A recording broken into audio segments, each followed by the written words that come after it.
अब आगे जो रास्ता है इस बार उतना आसान नहीं दिख रहा है। एहतेशामुल हक साहब जल्दी से रिस्पॉन्ड कीजिए। भारतीय जनता पार्टी की 2026 का सपना कभी पूरा नहीं होगा, इसलिए कि बंगाल देखिए, भारतीय जनता पार्टी ना यहाँ की भाषा, ना यहाँ की अस्मिता, ना यहाँ की संस्कृति, ना यहाँ की सभ्यता से मालूम है। अभी देखे होंगे, अभी 2 दिन पहले 3 दिन पहले अमित शाह जी आए थे, उन्हें हमारे रविन्द्रनाथ ठाकुर को पूरा नाम नहीं ले पाए। उन्होंने रविन्द्रनाथ ठाकुर का इस हिसाब से नाम लिया, बताया नहीं जा सकता। तो उनको ना यहाँ के जितने भी हमारे लोग हैं उनकी संस्कृति मालूम है, और वो चाहते हैं कि हम यहाँ पर सरकार बनाए। इम्पॉसिबल कभी भी नहीं होगा। जो बांग्ला बोलने वाले हैं उनको बांग्लादेशी बोलते हैं। अगर टीएमसी हर परिस्थिति से सीखने वाली पार्टी है तो बीजेपी भी 24/7 चुनावी मूड में ही रहती है, ये भूलना नहीं चाहिए अक्स साहब। देखिए, और यहाँ तो आपके अपने ही आपके लिए सबसे बड़ी चुनौती बने हुए हैं। बिल्कुल नहीं, हम हर चुनौतियों से, ममता बनर्जी दूसरा नाम है एक ऐसा कि चुनौतियों से खेलना ममता बनर्जी का काम है। आपके इंडिया गठबंधन की सहयोगी पार्टी कांग्रेस ही आपके लोगों को किस तरह से छीन रही है? देखिए, ये समय आएगा, सबको फंडामेंटल राइट है अपने अपने चॉइस करना, अपना अपना पार्टी में जाना, वो उनका इंडिविजुअल मैटर है। लेकिन जब समय आएगा तो हमारी फिर से चौथी बार सरकार बन रही है, और इस बार 226 सीट कम से कम हम लोग ला करके ये दिखलाएंगे, और हमारी नेत्री ममता बनर्जी को चौथी बार सरकार बनाएंगे। चंदन घोष,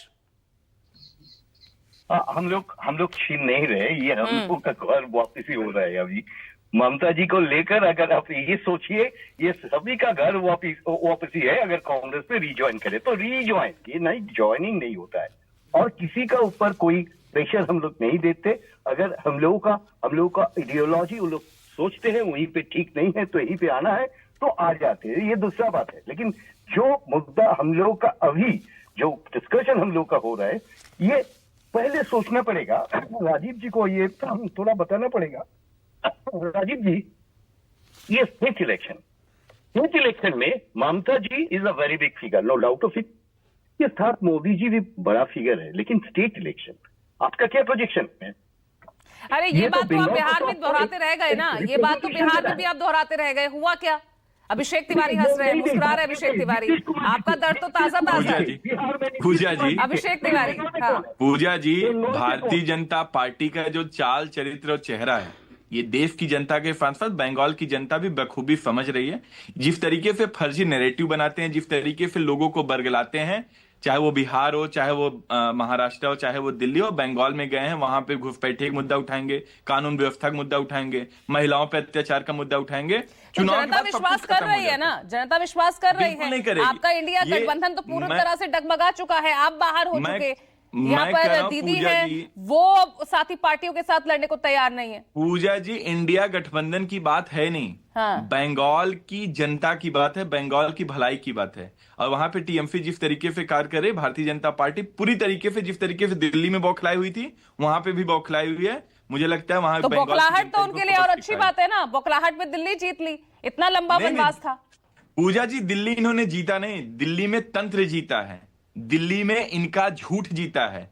दिल्ली में जिस तरीके से भारतीय जनता पार्टी ने एक एक वोटर, एक एक जगह पे 500-500 वोट बनाए हैं और 50-50 हजार वोट काटने का कार्य किया, वो जीता है दिल्ली की जनता। अब यही आरोप राजीव जेटली जी 58 लाख वोट कटने का जो आरोप है, किस तरह से वैध वोटर्स, यहाँ पर अभिषेक बनर्जी हर मुद्दे पर एसआईआर का ये मुद्दा उठाकर वैध वोटर किस तरह से काटे जा रहे हैं, आपको घेरते नजर आ रहे हैं। नहीं, देखिए, इसमें क्या एक प्रक्रिया होती है, ये तो बेकार में हमारे से क्वेश्चन उठाते हैं। चुनाव आयोग के अंदर बहुत खुला है कि उसमें पहले एक लिस्ट बनती है, उसके बाद उस लिस्ट को एडिट किया जाता है, उसके बाद एक फाइनल लिस्ट आती है, और सारे के सारे एसआईआर की बात खामियां भी तो दिखी ना, बिहार में भी दिखी। नहीं, बता रहा हूँ ना, अरे मैं आपको बता रहा हूँ, आगे के लिए भी काम है। वोटर्स कुछ दिन पहले आप के बड़े-बड़े नेता दिल्ली से वोट कर रहे थे, अब बिहार में वोट करते नजर आए। वो तो आपने भी फोटोज देखी होगी। आपके बूथ लेवल ऑफिसर जो होते हैं उनको लिस्ट दी जाती है, हर राजनीतिक पार्टी को लिस्ट दी जाती है। अरे भाई, उसमें करेक्शन करिए ना, बताइए कौन सी गलती है। और चुनाव आयोग को राजीव जी, मैं बताता हूँ, बैठ करके नारे लगा करके, पूजा जी, ये टीवी पे बैठ के नारे लगा करके चुनाव आयोग को गाली देने से आप अपनी राजनीति नहीं प्रोपेल कर सकते हैं। हर बार ये एक प्रोसेस है। ऐसा बताइए कौन सी लिस्ट ऐसी थी जो चुनाव आयोग ने आपको नहीं दी, और अगर नहीं दी तो आपने उसमें करेक्शन क्यों नहीं की? तो एक बिल्कुल सिंपल प्रक्रिया आज के नहीं है, शुरू से होती आ रही है। ये तो अगर इनको लगता है कि ये वोटर पे डाउट है तो पूजा भाई जी। आपका BLO जो होगा वो बताएगा। प्रशांत अब देव, BLO क्या लग रहा है BLO ही नॉन नहीं पॉलिटिकल है तो इश्यूज पूजा में जी, कौन बस सा 10 मुद्दा इस सेकंड दे वक्त दीजिए। जनता के जहन तक उन्हें टच करता हुआ दिख रहा है? प्रशांत जी जी पूजा।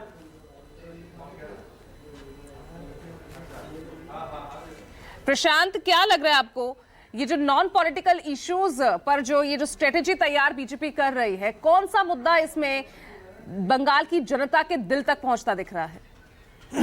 देखिए कुछ भी कहिए, बंगाल में भारतीय जनता पार्टी को ये लगता है कि कानून व्यवस्था और भ्रष्टाचार ये दो ऐसे बड़े मुद्दे हैं जिसको लेकर के वो आम आदमी के बीच में जाना चाहती है। आप पहले दिन से देखिए, गृह मंत्री के प्रेस कॉन्फ्रेंस देखिए, इसके पहले प्रधानमंत्री जब गए थे उन्होंने बातें जो क्या बताई हैं, तो आप इससे समझिए कि ये एक लाइन दे दी गई है। बिहार में भी देखिए, बिहार में भी डेवलपमेंट से ज्यादा कानून व्यवस्था पे फोकस किया गया। चले तो यहाँ पर कानून व्यवस्था क्या तो, इतना बड़ा मुद्दा बन पाएगा कि यहाँ पर मजबूत जो सरकार टीएमसी की हम पिछले 15 साल, क्योंकि चौथी बार अब जीत की राह पर चलती हुई यहाँ ममता दीदी नजर आ रही है, तो उनके इस किले को भेद करने में, सेंधमारी करने में क्या बीजेपी कामयाब होती है या नहीं, और इस रिपोर्ट का कितना असर होगा अभी तो वक्त ही बताएगा। बहुत बहुत शुक्रिया बेरोक टोक में आज जुड़ने के लिए। नमस्कार।